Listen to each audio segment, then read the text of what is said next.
Because the most recent song you put out is called Try Me. Try Me.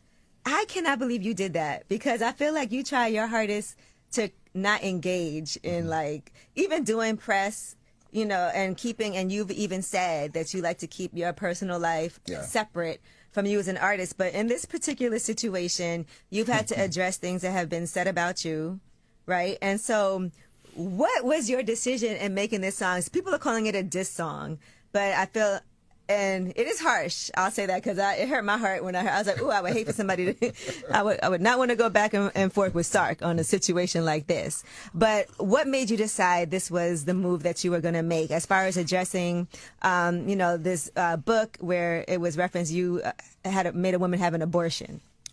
To be very honest, it's a sensitive conversation that the reason why I didn't do no media around or press around it is because I know I might lose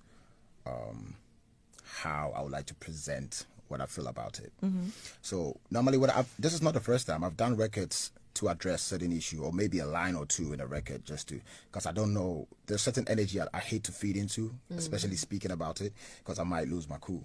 So with this situation, yes, exactly. I'm not going to sit here and say I'm super proud of everything. It's just in the moment how I felt, whether it be my truth, there should have been a way that you could have said it. That's why I don't like to speak about it, because this is a conversation between two people, but then we could have a conversation if you want to talk about it, because it involves me as well. Right. But because people know the Sark doesn't speak, you know, people think they can say something and no, Sark is not going to speak, and then it's going to get away with it. You know, so once in a while, you know, you just let them poke the bear. Yeah, exactly. Poke the bear. So, and because I'm the same way. If people talk crazy about me, I don't like to address things because I feel like it gives it way more life. Exactly. And I see people do it all the time. And instead of me engaging in a back and forth, I'm like, you know what? Go ahead. I'm going to just keep on doing my thing and not let anybody knock me off my square. True. But this time you said you not only, it wasn't a line or two. I mean, so I want to know, the whole record. Who did you let hear this first? Was anybody in the studio with you when you did this? That's what's funny. Please. Did not, my team is here. They're all like, people think my team is in support of what I did or the record. None of them knew I did the record, because I was on tour. I'm actually on tour when it happened. Yes. So, and sometimes when I feel something, then the lyrics is going to come right there and then. So I sneaked into the studio to even record this. I didn't let nobody hear it, because I didn't want to hear no advice. Right. I just literally want to do what I felt at that point. Yeah, and face the consequences later on. But it wasn't like the whole team sat down and said, this is good to go. I did it personally for myself. They probably was like, what are you doing? I can imagine those phone calls and text messages. A lot of phone calls. So in the heat of the moment, the person that I didn't hear from, which normally she would have been the first person to hit me, is my lawyer. So early morning, I was trying to tease her, and I said, Mama C, so don't you care about what's happening? Because you would hit me up and say, what are we doing? But the sad news is she was dead at the same time. What? Yeah, so I see 2 texts go. I didn't hear. Of course, she would respond like within 5 minutes. Wow. It took hours, and then I heard she's no more. So oh just my within God, that period, that's it was awful. like a very tough time within that short I'm period. so sorry to hear that. Good. Yeah, I'm really sorry.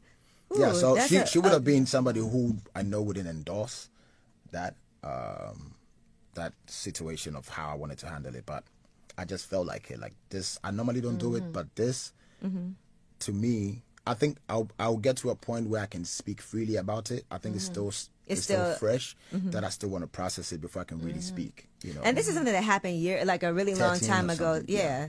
So this is something that she brought back up. And then I know in interviews you don't even really like to address things like this, but since you put the song out, and it felt like somebody leaked it first. Yes. And so maybe you didn't even intend to put it out. Okay, that's what I was thinking. Okay. So you're like, well, it's here now. Because it's in the middle of the night. Okay. Where I was, it was like very late. I think 2 a.m. And then I see Twitter going crazy and people putting out the record. Oh, so dang. I have no idea, because I didn't give it to. So I have like 2-3 people that I don't want to suspect. You know, it's going to create some energy, because I did it just to hold on to it and see if I'm going to release it. But then when it came out, I was like, let me just put it out. Yeah. Do you do that often? Like something goes on and you're like, let me just do a song about it, and then kind of put it away, like kind of like a getting something off your chest diary, because you do